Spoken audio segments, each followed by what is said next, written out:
साहब, अब 24 नवंबर की फाइनल कॉल दे दी गई है और जो कॉल है उसमें आप रुकावटें खड़ी करें, क्रैक डाउन करें, कुछ भी करें, पीटीआई कह रही है कि हम आएंगे।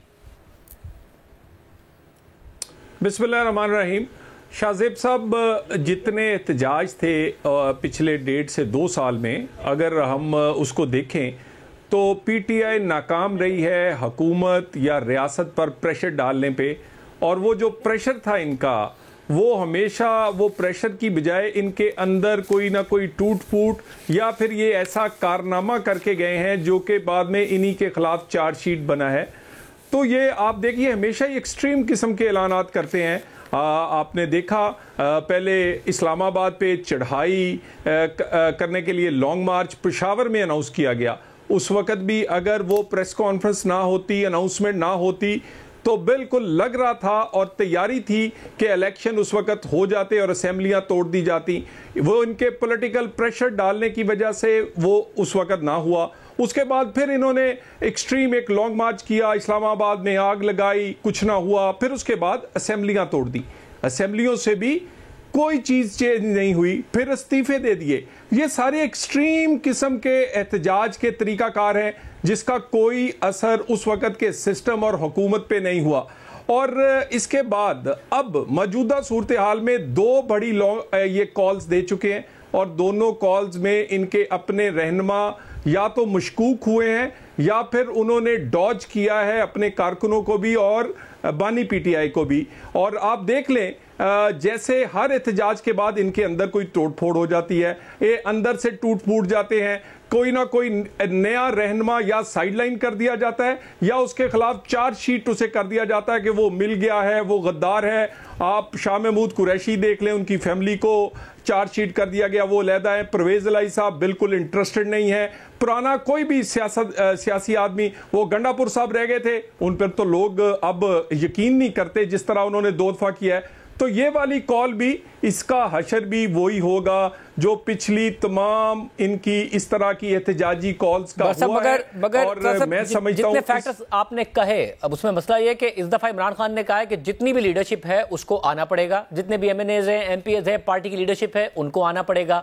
जो पिछले एहतजाज नाकाम हुए उसमें ज़ाहिर है एक तो जो टर्न आउट है वो इतना बड़ा नहीं था, दूसरा आपकी तरफ से एक मैसिव क्रैकडाउन किया गया था। इस दफा ये कह रहे हैं पूरी लीडरशिप भी निकलेगी, अवाम भी निकलेगी, आप क्रैकडाउन करें, कंटेनर्स लगाएं, उन्हें हटाकर आगे बढ़ा जाएगा।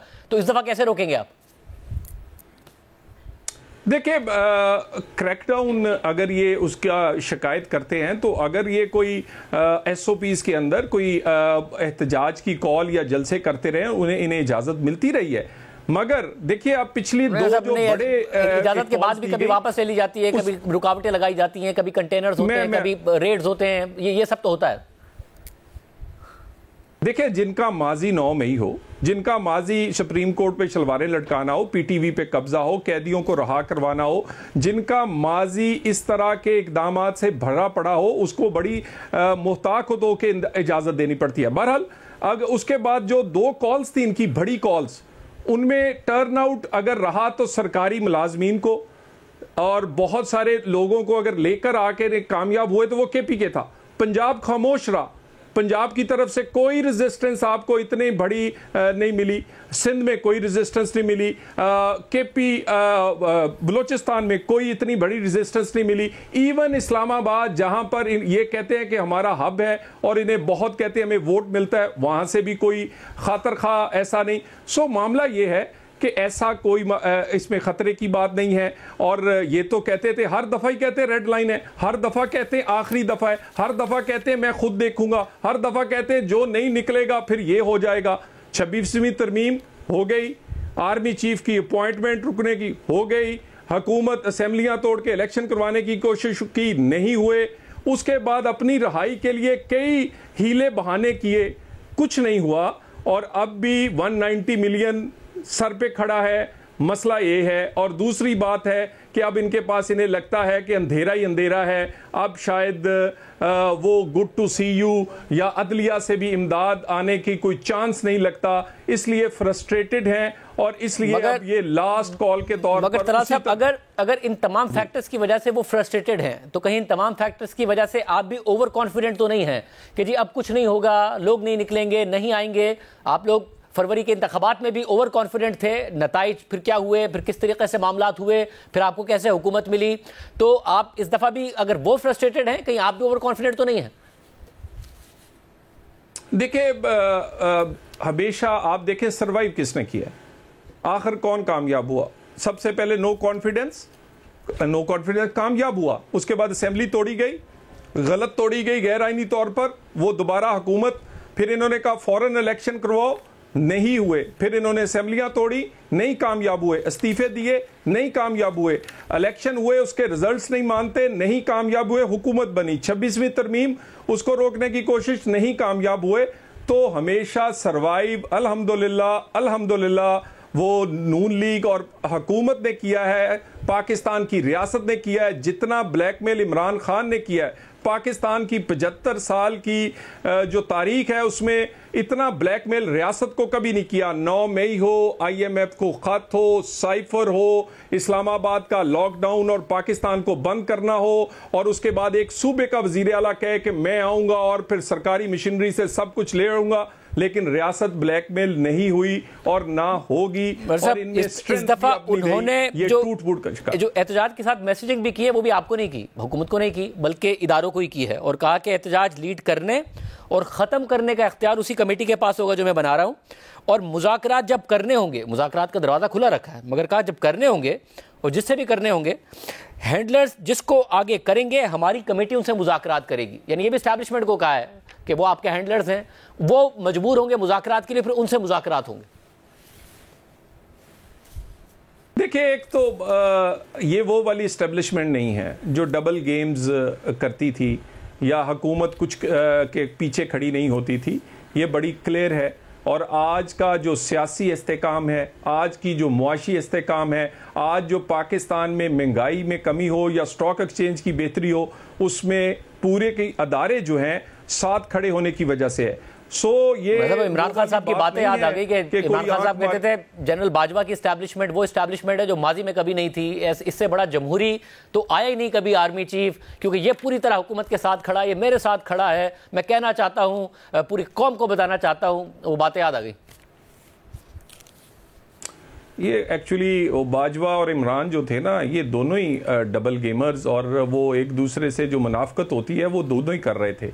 यहाँ पर ऐसी चीज़ नहीं है, यहाँ पर क्लैरिटी है, कंसिस्टेंसी है, यहाँ पर पाकिस्तान को आगे लेकर जाने के लिए बिल्कुल एक दूसरे के साथ खड़ी है हुकूमत और अदारे, और ऐसी कोई चीज़ नज़र नहीं आती। और हम बड़े क्लियर है, हमारा ज़ाती मुफाद नहीं, हमारा पार्टी का मुफाद नहीं। क्या पाकिस्तान में महंगाई कम नहीं हुई? क्या पाकिस्तान डिफॉल्ट से नहीं निकला? क्या IMF की डील ने पाकिस्तान को दोबारा से एक दफ़ा मईशत को जान नहीं डाली? क्या पाकिस्तान की फॉरेन अफेयर्स या पाकिस्तान के बैरूनी तलकात, वो SCO की कॉन्फ्रेंस हो या बाकी मामला बेहतर नहीं हुए? और अगर ये सब कुछ हुआ है और पाकिस्तान का दहशतगर्दी के खिलाफ में जंग में नया रिजॉल्व नजर नहीं आ रहा क्या? अगर तो ऐसी सूरत में तो हम भी अपना सब कुछ छोड़ के, तो तलाजी साहब जब सिचुएशन ऐसी हो जिसमें ज़ाहिर मुआशी इस्तेकाम के इशारे नजर आ रहे हों, आप अपने ऑब्जेक्टिव्स में कामयाब हुए हों, 26 में आईनी तरमीम हो गई, अगर आपको अदलिया से खतरा लग रहा था वो खतरा भी टल गया, अगर ये सारे मामलात हों, तो इस वक्त आप ओवर कॉन्फिडेंट होंगे या आपको इस्तेकाम ही चाहिए? उसके लिए आप इंगेज करेंगे तहरीक इंसाफ को कि जी आए हमारे साथ बैठकर बात करें, हल निकालने के लिए बात करें, आपके क्या मुतालबात उसके लिए बात करें? आप उन्हें चैलेंज करेंगे ओवर कॉन्फिडेंट होकर, या उन्हें मुज़ाकरात की टेबल पर लाने की कोशिश करेंगे? आप हुकूमत में हैं। देखिए, बातचीत जो है वो पार्लियामेंट के फोरम से होती रहती है, ये कमेटियों का हिस्सा है और ये पार्लियामेंट का हिस्सा है। एक सूबे की हुकूमत इनके पास है, अहम तरीन पाकिस्तान के फैसले इनका वजीर आला उसका हिस्सा होता है। मगर अगर कोई समझता है कि मुज़ाकरात अडियाला में कैदी के साथ होंगे या मुजरम के साथ होंगे या NRO देने के लिए होंगे या ये हुकूमत या रियासत ब्लैकमेल होगी, तो ऐसा नहीं होगा और ना हुआ है। उस सूरत हाल में भी नहीं हुआ जब बहुत चीज़ें पीक पर थीं, और अब ऐसी कोई सूरत नहीं, NRO नहीं मिलेगा, किसी सूरत माफ़ी नहीं मिलेगी उन गुनाहों की, वो 190 मिलियन हो, वो 9 मई हो, या वो पाकिस्तान के खिलाफ किए गए इकदामात हो। हाँ, सियासी बातचीत पार्लियामेंट के अंदर जो इनके लोग हैं उनसे होती रहती है, होती रहेगी। 26वीं तरमीम में भी ये कमेटी में बैठे रहे, आखिरी दिन तक बैठे रहे, बल्कि इनके लोगों ने कहा कि ये तरमीम तो बड़ी मुनासिब है, हमें कबूल है, लेकिन हमें इजाज़त नहीं है अडियाला से कि हम वोट दे सके। तो सियासी बात भी होगी, पाकिस्तान के लिए बात भी होगी, मगर ब्लैकमेलिंग एनआरओ नहीं होगा। जिसको आप ब्लैकमेलिंग या एनआरओ कह रहे हैं, अब अगर सूरत हाल ये है और तहरीक इंसाफ की जो अपनी हिस्ट्री है उसमें उनके जो एहतजाज उसमें वायलेंस हुआ है, अगर कभी 9 मई के वाक़यात, पीटीवी हमला, पार्लियामेंट हमला अगर पार्टी ने खुद किया है, तो कभी अगर वो प्रोटेस्ट करने आ रहे थे और रियासती इदारों की तरफ से रोकने की कोशिश की गई तो उस कन्फ्रंटेशन की सूरत में भी वायलेंस हुआ है। तो वायलेंस अगर उन्हें नहीं सूट करता तो आपको भी नहीं सूट करता, और ऑपोजिशन को अक्सर एनआरकी और वायलेंस सूट कर जाता है क्योंकि हुकूमतें डिस्टेबलाइज हो जाती हैं। तो आपको यह खतरा नहीं है कतई तौर पर 24 नवंबर को? देखिए, सबसे पहले तो अदारोों के अंदर इन्हें एक खामोश किस्म की सहूलतकारी की जा रही थी। कुछ लोग गिरफ्तार हो गए और कुछ लोग जो है उनसे वो इख्तियार छीन लिया गया, या वो फिर गुड टू सी यू वाले जो हैं वो ना रहे।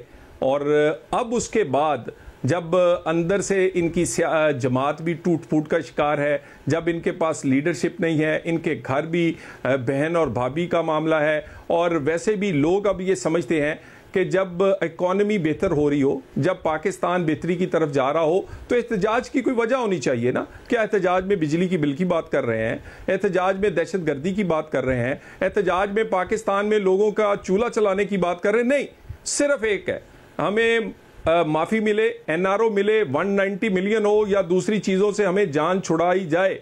और अब ऐसी नहीं लगता ऐसा कुछ होगा। हाँ, इंतजाम हम पूरा करेंगे, इस वक्त मुकम्मल करेंगे। इस वक्त आपका जो एतमाद है वो इस बात पर है कि हालात और वाकयात ऐसे नहीं हैं कि लोग निकलेंगे इनके एहतजाज में 24 नवंबर को, या इस बात पर है कि निकल भी गए तो रियासत हमारे साथ खड़ी है और हम पूरी तरीके से ताकत का इस्तेमाल करेंगे और रोकेंगे?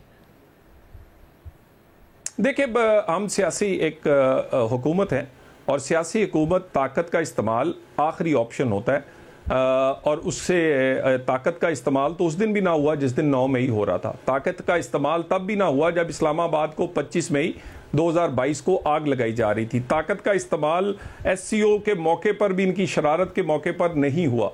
तो वो तो कोशिश करेंगे कि ऐसा इस्तेमाल ना हो, लेकिन हर तरह की ऑप्शन, हर तरह का इंतज़ाम हुकूमत करेगी ताकि मौजूदा इस वक्त जो सियासी इस्तेकाम बड़ी मुश्किल से अचीव किया गया है, और इसी सियासी इस्तेकाम में मुआशी इस्तेकाम दे रहा है, इसी से गरीब का चूल्हा चल रहा है, इसी से स्टॉक एक्सचेंज और महंगाई कम हुई है। ये मुआशी इस्तेकाम जिस सियासी इस्तेकाम की वजह से है उसको किसी सूरत नहीं खोने देंगे और हर तरह से इंतज़ाम करेंगे। लेकिन मुझे ये ऑन ग्राउंड नज़र आ रहा है, मैं सियासी कारकुन हूँ, कि इनके बहुत ज़्यादा लोग कॉम्प्रोमाइज्ड हैं, और इस कदर कॉम्प्रोमाइज्ड हैं कि वो निजी महफिलों में खान साहब की जितनी भी ये इस्तीफे थे, असेंबलियों से दूरी थी, एहतजाज थे, 9 मई था, उसको वो तनकीद का निशाना बनाते हैं और वो कहते हैं कि इन्होंने हमारी ज़िंदगी और हमारी सियासतें उजाड़ दी हैं। सिर्फ सियासतदानों की सियासत नहीं उजड़ी, यहाँ जनरलों की नौकरियाँ, जजेस के कैरियर उजाड़ दिए हैं और पाकिस्तान को बहुत नुकसान दिया है। तो इनके अंदर बहुत सारी तनकीद हो रही है, इसी वजह से इनको अब कोई लीडर नहीं मिल रहा। अब कमेटी की सूरत में लेकर आ रहे हैं और ऐसे चेहरे इसमें होंगे। मसलन आज जिसने ऐलान किया है, जिस वकील साहब ने, उनका सियासत से क्या ताल्लुक है? यानी एक वकील, वो तो इमरान खान का पैगाम पहुंचाया है ना उन्होंने, वो तो उन्होंने इमरान खान साहब का पैगाम नरेट किया है। मैं वही कह रहा हूं ना, और रिपोर्टर्स से हमने कंफर्म किया इमरान खान साहब ने यही बात कही है। देखें, गुजारिश ये है, उसकी वो बात किसी सियासी आदमी को कहनी चाहिए थी, किसी पार्टी के किसी अहम ओहदेदार को कहनी चाहिए थी। वो मिलके आए थे, मगर पार्टी के लोग ओन कर रहे हैं, जो कि खान साहब की तरफ से ऐलान किया गया है। खान साहब की जो बहन है उन्होंने भी बाहर आके यही बात की, अलीमा खान साहब ने। मैं आपसे आज कह रहा हूं, असेंबली के अंदर 70% लोग या मुतनफर हैं, मजबूर हैं इनके साथ, लेकिन बहुत ज्यादा कॉम्प्रोमाइज इसलिए हैं, वो इसलिए इनके साथ नहीं खड़े क्योंकि वो समझते हैं कि सियासी हिकमत अमली इमरान खान की हमेशा ही फ्लॉप रही है। मगर अब मसला है ना कि पीटीआई में रहने के लिए ज्यादा नुकसान पहुंचाया, मगर पीटीआई में रहने के लिए इमरान खान साहब की हिकमत अमली पर अमल करना लाजमी है। आप वकील की बात कर रहे हैं, इमरान खान साहब ने खुद ट्वीट कर दिया तो वो फाइनल वर्ड हो गया पीटीआई के लिए। देखिए, उसका इमरान खान या पीटीआई को फायदा नहीं हुआ। इमरान खान जेल के अंदर हैं, सजा याफ्ता हैं, मजीद सजाओं का इम्कान है। पाकिस्तान और जो इनके दावे थे इलेक्शन में वो नहीं कर सके और इनको सियासी नुकसान हर मौके पर हुआ है। इस्तीफों पर इख्तलाफ था, 90% लोग इस्तीफा नहीं चाहते थे, दिए, नुकसान हुआ। असेंबलियां नहीं तोड़नी चाहिए थी, तोड़ी, नुकसान हुआ। इसी तरह ये एससीओ की कॉन्फ्रेंस या आईएमएफ को खत लिखा, इस पर नहीं इत्तेफाक था अंदर। ज्यादातर लोग इन्हें समझाते थे, वो समझाते समझाते इनसे दूर हो गए।